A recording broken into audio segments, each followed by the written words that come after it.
একদিন দুটি বিড়াল খুব ক্ষুধার্ত ছিল। তারা খাবারের খোঁজ করছিল। হঠাৎ এক টেবিলের উপরে দেখলো এক টুকরা মাংস।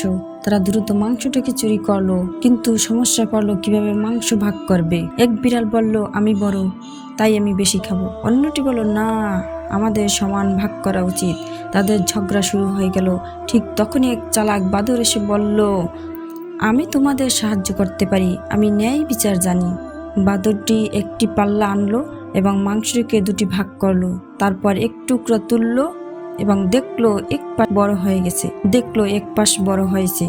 সে বড় অংশ থেকে এক টুকরো খেয়ে ফেললো, কিন্তু অন্য পাশ আবার ভারী হয়ে গেল। এভাবে বারবার ভারসাম্য আনার নাম করে বাদরটি একের পর এক মাংস খেতে লাগলো। শেষ মাংস এতটুকু ছোট হয়ে গেল যে বিড়ালদের কিছুই বাকি রইল না। দুই বিড়াল এবার বুঝতে পারলো যে তারা যদি প্রথমে নিজেদের মধ্যে ভাগ করে নিত, তবে তাদের বাদর ধোঁকা দিতে পারতো না। কিন্তু এখন আর কিছুই করার ছিল না।